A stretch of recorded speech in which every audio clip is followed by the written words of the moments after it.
오늘 저녁에 주시는 말씀은 시편 79편입니다.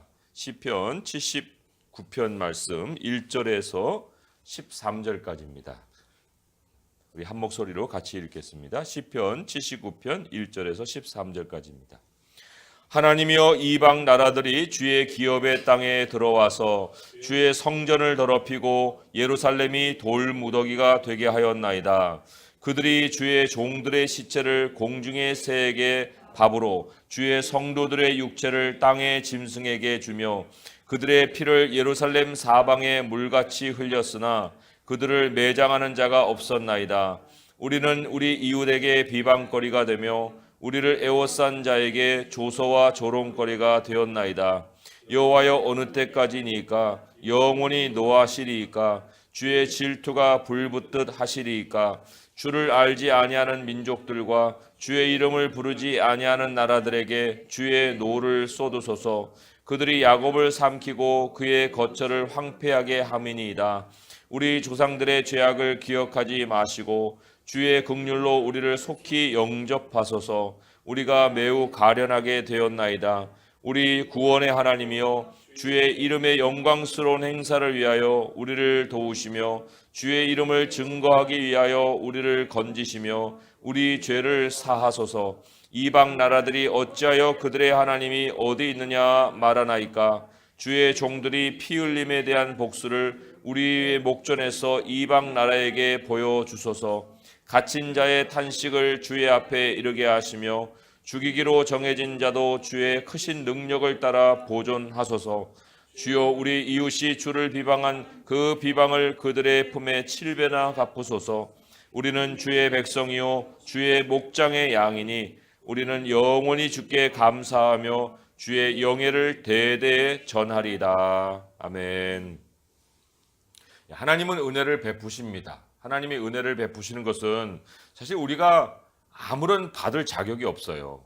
그런데 생각하면 생각할수록 이거는 하나님의 전적인 일방적인 결정이에요. 그래서 우리에게는 감사의 말밖에는 할 말이 없습니다.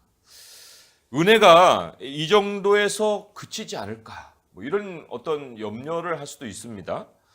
그런데 하나님의 은혜가 한번 부어지면요, 이게 언제 그치냐 마냐, 우리가 어떤 계산으로 그 은혜가 어느 정도가 지속될까 할 수 있는 게 아니고요. 한번 은혜가 부어지면 그거는 우리의 삶에 아예 정착된 일상이 돼버리는 거예요. 그래서 하나님의 은혜로 사는 것이 얼마나 행복한 삶인지 모릅니다.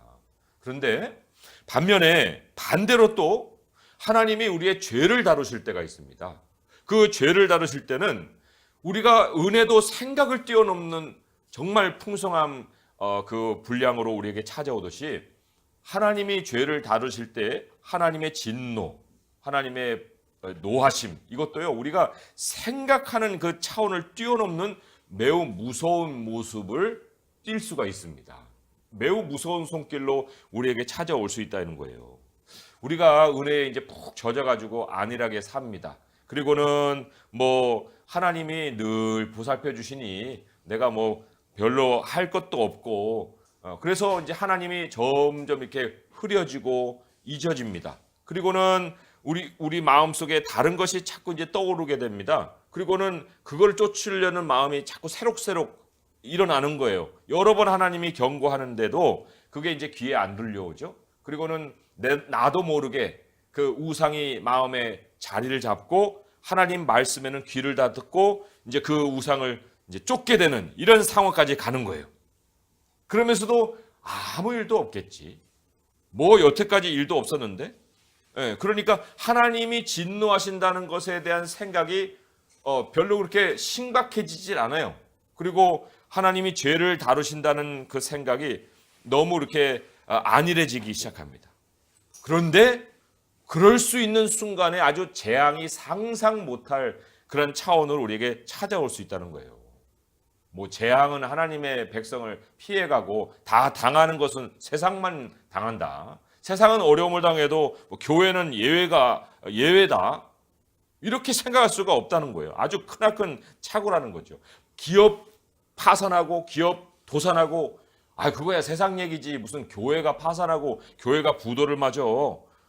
라고 생각하고 싶겠지만 하나님이 우리에게 재앙과 진노를 내리실 때는 교회도 얼마든지 부도와 파산을 당할 수가 있는 거예요.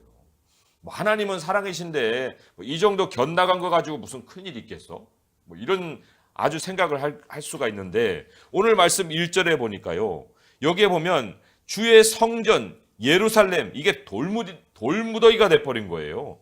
또 2절 3절에 보게 되면 주의 종들의 시체 주의 성도들의 육체 이게 지금 땅에 뒹굴고 다닙니다. 피가 흘려집니다. 그리고 가장 치욕스러운 일은 매장을 못해요. 시체가 매장을 당하지 못한 채로 땅에 뒹굴고 다니면서 사람들의 조소와 조롱거리가 되고 있는 이런 현실이 펼쳐지는 겁니다. 솔로몬이 지은 예루살렘 성전을 보면 뭐 돈 가치로는 요즘 뭐 수백억 아니 뭐 천억을 넘어갈 수도 있는 그런 상황인데 그런데 오늘날 우리 한국적인 상황에 한번 생각을 대입을 해보면 멀쩡한 교회들이 얼마나 많습니까? 뭐 이름도 옛날에 유명한 교회만 큰 줄 알았는데 요즘은 알려지지 않은 교회도 뭐 엄청난 규모의 교회들도 굉장히 많아요. 그런데 그렇게 멀쩡한 교회들이 예를 들어서 다 이 재정적인 어려움을 겪는다. 부도와 파산을 맞는다. 성도들이 세상에 수치를 당한다. 급기야는 이 나라에도 재앙이 불어닥칠 수 있거든요. 지금의 여러 가지 상황들을 볼 때는 언제 이게 터질지 모를 그런 시한폭탄이 나라에 지금 있다라고 여러 사람들이 얘기를 하지 않습니까? 그런데 총체적인 재난이 이제 닥치게 될 때에 이 성도들조차도 교회도 그런 어려움도 겪지만 성도들도 하나님을 믿는다고 여태까지는 생각을 했는데 그러한 재난 속에 집도 잃어요, 직장도 잃어요, 건강도 잃어요, 그리고는 이 목숨도 잃습니다. 급기야는 장례치를 돈도 없어가지고 화장시켜서 그냥 뿌리는 정도로 끝나는 이런 상황이 벌어질 수도 있는 게 바로 오늘 시편 79편 초반에 우리에게 소개하는 말씀이에요. 뭐 나는 돈이 있으니까 뭐 그런 일이야 있겠어 하고 안일하게 생각할지는 모르겠지만 죄를 다루시는 하나님의 진노 그 진노를 생각해 볼 때 뭐 돈이 있으니까 너는 뭐 안전해 하고 생각하는 그 사람에게는 더 진노가 격하게 일어날 수가 있어요. 그래서 돈으로도 막을 수 없는 게 죽음이잖아요. 그러니까 안일한 사람에게는 자신이 믿는 것에 철저히 배신을 당하는 그러한 일을 하나님이 또한 진노 가운데 당하게 하실 수 있다. 이 죄로 인해서 고통을 당하게 되면 이게 이제 이렇게 질문을 할 수 있습니다. 아니 이렇게 기도할 거예요. 하나님 이 고통이 어느 때까지입니까? 이 고통을 좀 줄여주세요 하고 이렇게 기도할 수 있겠지만은 하나님의 진노가 정말 어떤 거냐? 이거를 알게 되면요. 기도가 바뀌어요. 우리의 고통에 집중할 수가 없습니다. 오늘 말씀 5절에 보니까 여호와여 어느 때까지니까 영원히 노하시리까? 주의 질투가 불붙듯 하시리까? 어느 때까지 진노를 하셔야 됩니까? 이런 어떤 기도가 지금 드려주고 있는 거죠. 사실 고통이 제거가 되려면 여기 지금 왜 그러냐면 바벨론이 쳐들어온 거거든요. 그러니까 고통이 제거가 되려면 예루살렘을 초토화시키는 건 바벨론이 사라져야 되는 거예요. 그게 현실적인 해결책이라고 볼 수 있습니다. 뭐 경제적인 어려움이 닥쳐오면은 다시 경제적으로 부흥이 일어나가지고 뭐 주식이 살아나고 뭐 기업이 살아나고 이래야 이제 해결책이라고 생각을 하겠지만 그 바벨론이 예루살렘을 친 이유는 하나님이 그 바벨론을 진노의 막대기로 사용하기 때문에 그런 거거든요.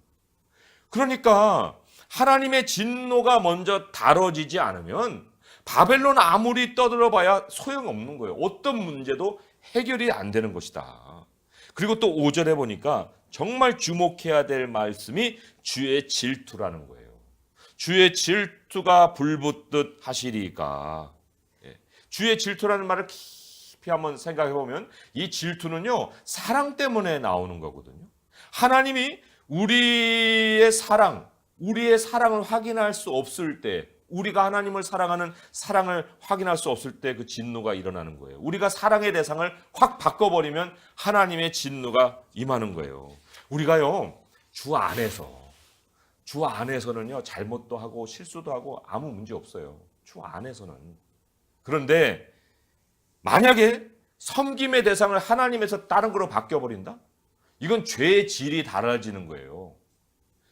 하나님은 십계명을 통해서 자신이 어떤 하나님인지 분명히 밝히셨는데 우리는 보통 알기를 인자하고 긍휼이 많고 은혜가 풍성한 하나님을 먼저 알겠지만 하나님이 자신을 먼저 소개하셨을 때는 제일 먼저 알려진 하나님의 모습이 질투하는 하나님이었거든요. 출애굽기 20장 5절에 이렇게 기록이 되어 있잖아요. 그들에게 절하지 말며 그것들을 섬기지 말라. 나 내 여호와는 질투하는 하나님인즉 나를 미워하는 자의 죄를 갚되 아버지로부터 아들에게로 3, 4대까지 이르게 한다. 하나님이 결코 가볍게 넘기지 않는 것이 있는데 그게 바로 섬김의 대상을 바꿔버리는 거예요. 주 안에 있다가 주 밖으로 나가버리는 거예요. 그걸 하나님은 굉장히 심각하게 다루시고 당대의 고통만 아니라 직계 후손까지 고통을 당할 거다. 3, 4대까지 이렇게 얘기를 하잖아요. 자녀가 부모가 물려준 그 환경을 살아야 되는 게 당연한 거 아닙니까? 그런데 이 부모가 이 하나님을 떠나게 되면 그 환경을 고스란히 물려받게 되는 거예요. 그리고 그 고통을 다 당해야 되는 거예요. 부모는 죽어서 없어질지 모르겠지만 그 자녀는 남겨진 고통을 아주 그냥 톡톡히 당해야 되는데, 그런데 반대로 하나님을 섬기고 하나님 말씀을 따르면 천대까지 은혜를 베푸는 은혜의 하나님이다. 이렇게 또 약속을 하셨단 말입니다. 하나님 안에 머물기만 하면 천대까지, 이 천대를 계산해 보니까요, 이게 인류 역사 끝까지예요. 한 세대가 40년에서 60년이잖아요. 그러면은 천대면은 4,000년에서 6,000년인데 이 모세가 지금 기록할 때는 1,600년인데 그때로부터 4,000년이면 아직 우리 이 시간도 아직 안 된 그런 세월 아닙니까? 지금 그때로부터 3,600년이 지났으니 4,000년, 6,000년이면 인류 역사 끝날까지 하나님이 은혜를 베풀어 주셨다고 이렇게 약속을 해주신 그 하나님의 은혜가 있는데 어떻게 우리가 하나님의 질투를 일으키는 그런 일을 할 수 있냐는 거예요. 하나님의 은혜 안에서 정말 우리가 인자를 누릴 수 있는 거, 하나님 안에 있는 그런 사람, 또 하나님이 이렇게 밖에 있다가 하나님의 안으로 불러 들어오는 사람, 이런 사람은 다 하나님 은혜로 인자로 이렇게 대해주세요. 모르니까. 하나님 안으로 불러줄 때 은혜로, 진노부터 하면 누가 하나님 앞에 나올 수 있습니까?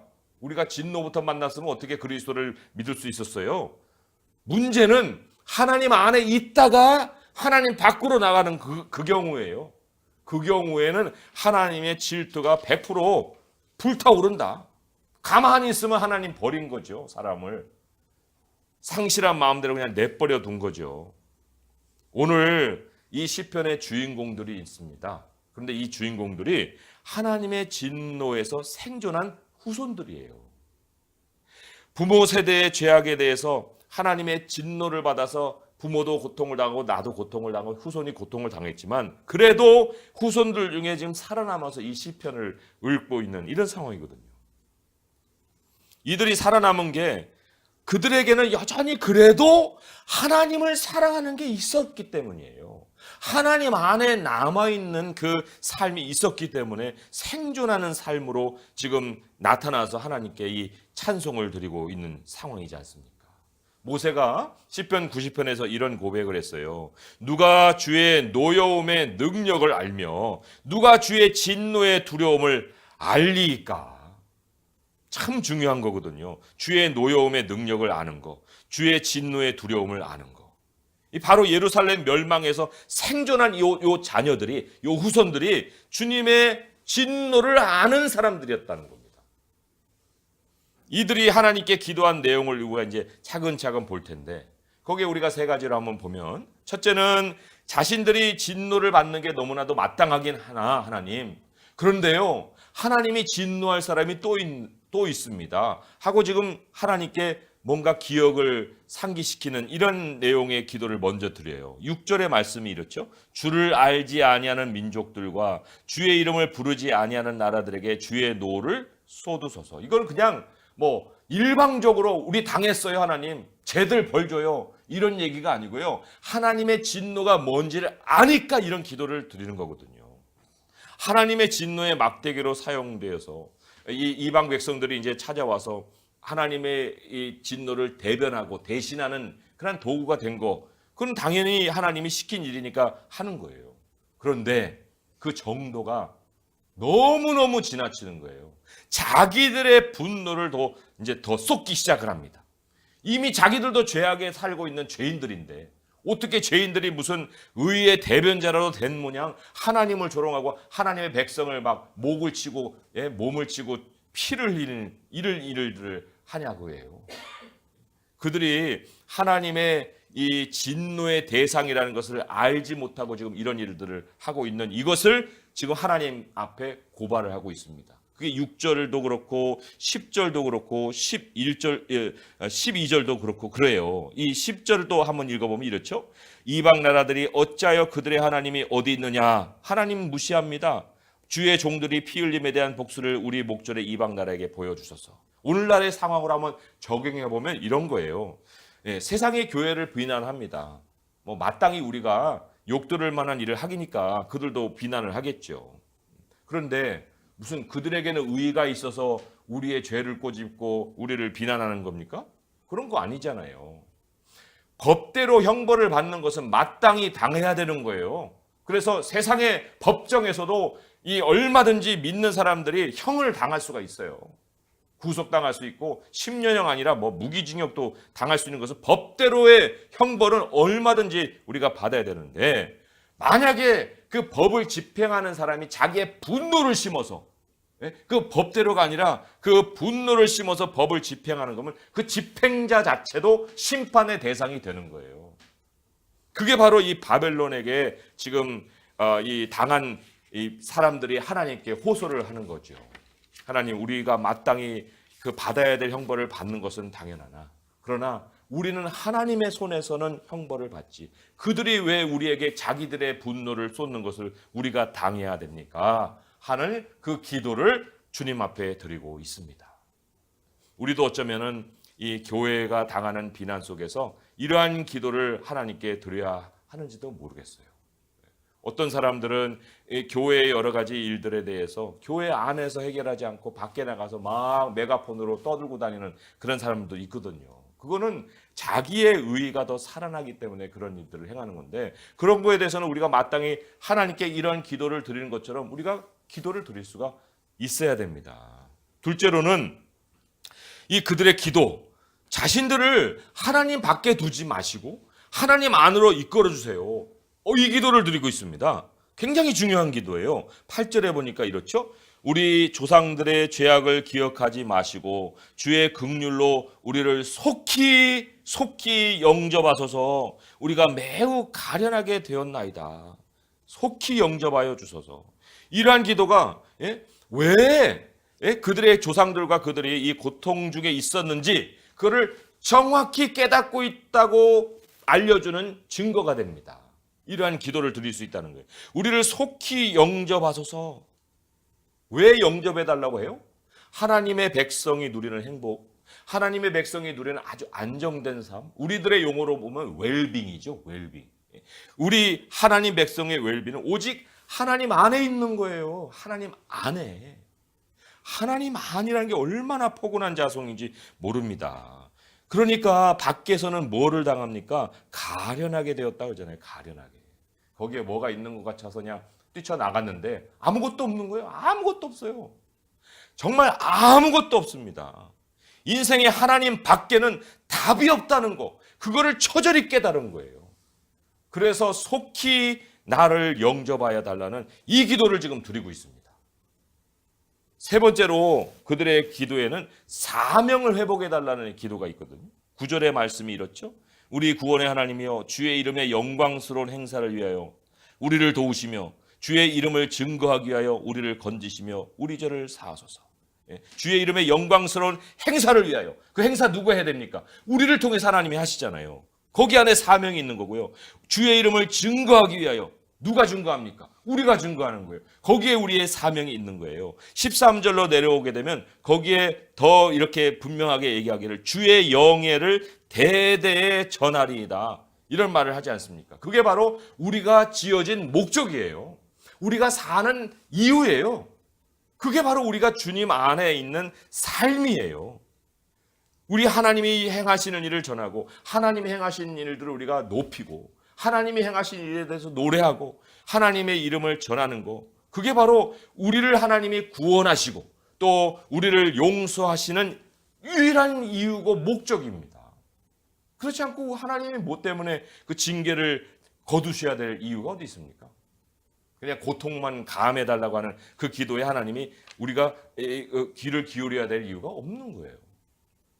고통은 찾아왔으나 그러나 그 고통 속에 주님의 진노의 두려움을 아는 것, 그리고 그 진노의 두려움 속에는 정말 죄인들이 얼마나 횡행하고 있는가, 그걸 통해서 자기들의 모습도 보는 것이고, 그리고 하나님 안이 얼마나 소중한 것이었는가 하는 것을 아는 것이고, 그리고 하나님의 안에 들어와서 우리의 사명이 바로 하나님의 이름을 이 땅에 전하는 것이다 하는 걸 아는 것, 이게 얼마나 중요한 것이고, 이것이 바로 주님의 진노의 두려움을 아는 사람만이 깨달을 수 있는 그 분별력이고 또한 지혜예요.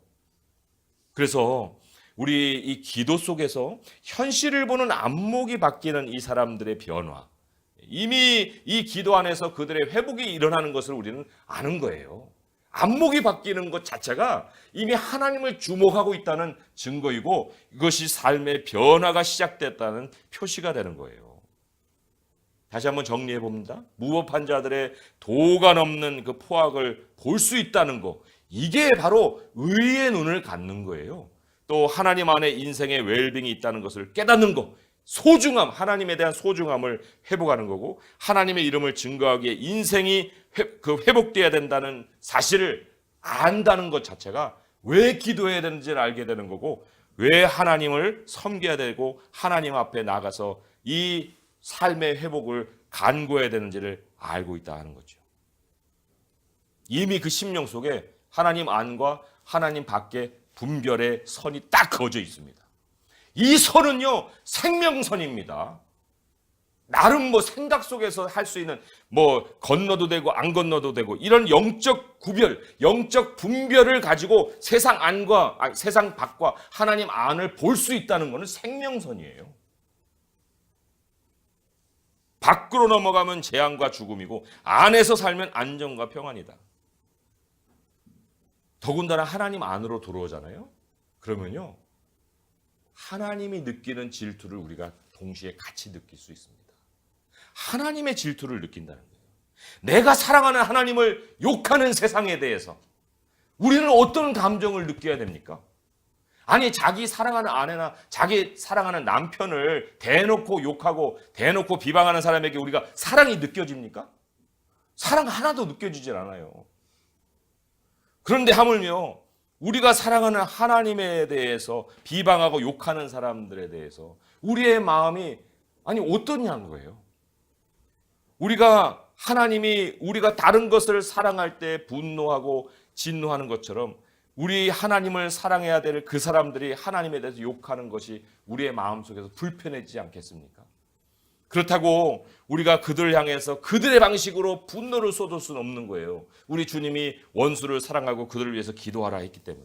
그런데 그 기도의 내용 중에는 진노를 아는 사람이면 하나님에 대한 사랑의 표현으로 우리가 이러한 기도를 드릴 수가 있다는 겁니다. 12절의 말씀에 주여 우리 이웃이 주를 비방한 그 비방을 그들의 품에 7배나 갚으소서. 이게 바로 하나님을 위한 질투예요. 내가 사랑하는 하나님을 왜 저 사람이 욕하지? 물론 하나님을 몰라서 욕하는 것일 수 있어요. 그럼 하나님, 저 사람 긍휼히 여겨주세요. 몰라서 그래요. 그럴 수 있죠.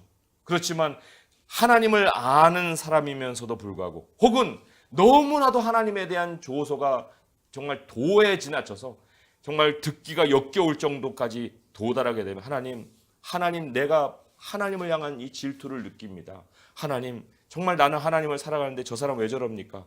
하나님께서 그 사람을 좀 다뤄주세요 하는 기도를 우리가 드릴 수 있지 않겠어요? 원수 갚는 것은 하나님께 있는 거예요. 그러니까 무조건 우리의 모든 것들은 다 하나님께 가지고 나아가서 기도할 수밖에 없는 거죠. 하나님 안에서 원수 갚는 것도 기도하는 거예요. 하나님을 벗어나게 되면 원수도 내 손으로 갚게 되기 때문에 그것도 하나님의 진노를 당하는 이유가 되는 것이다. 우리 13절로 돌아와서 이제 마무리합니다. 여기에 우리의 신분을 뭐라고 얘기해 줍니까? 우리는 주의 백성이요 주의 목장의 양이다. 주의 백성이요 주의 목장의 양이다. 주의 목장, 주님 안의 양이에요. 하나님이 둘러놓으신 우리 안의 양이에요. 주 안에 있는 양이에요. 주 안에 있는 것이 생명이에요. 주 안에 있는 것이 부하든 가난하든 우리 주 예수 그리스도 안에 있는 그것을 사수하는 것이 땅에서 끝까지 생명 안에서 살아갈 수 있는 정말 하나님이 제시해 주신 너무나 쉽고도 가벼운 짐이다. 그래서 오늘 우리가 기도할 때 우리 하나님 안에서 우리가 주님을 바라보기 원하고 우리가 하나님 밖에서 많은 꿈을 꿨던 것도 다 주님 안으로 다 집어넣어서 하나님 안에서 얼마든지 꿈꿀 수 있고 하나님에서 얼마든지 간구할 수 있는 그것을 가지고 하나님의 인도를 따라 정말 주님을 우리 증거하고 하나님의 영광을 증거할 수 있는 우리 성도님 될 수 있기를 주님의 이름으로 축원드립니다. 기도하겠습니다. 하나님 아버지 감사합니다. 우리가 주님 밖에서 살 때 정말 엉망진창으로 우리의 삶이 아무것도 정리됨이 없이 무질서하게 살았던 과거가 있었나이다.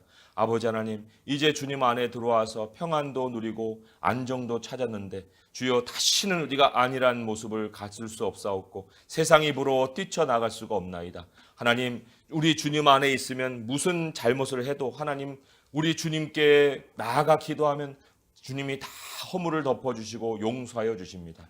하나님, 우리가 어느 순간이라도 결코 섬김의 대상을 바꾸는 그러한 우매하고 어리석고 주님의 분노를 일으키는 일을 행하지 않게 하여 주옵소서. 아버지 하나님, 이 시간에도 주의 백성 가운데는 미혹을 받아 정말 섬김의 대상을 받고 따라가고자 하는 사람들도 있나이다. 주여, 오늘 우리의 기도를 들으시옵시고 그러한 자들의 마음을 돌이켜 주옵시고 주님의 진노의 두려움을 알 수 있는 지혜로 그들을 이끌어 주시옵소서. 아버지, 우리들의 모든 삶에 하나님이 행하지 아니하신 것이 하나도 없사오니 우리 주님의 사랑과 우리 주님의 질투 가운데 우리가 분별력을 가지고 늘 주 안에서 살아갈 수 있는 저희가 되게 하여 주시옵소서. 예수님의 이름으로 감사하며 기도합니다. 아멘.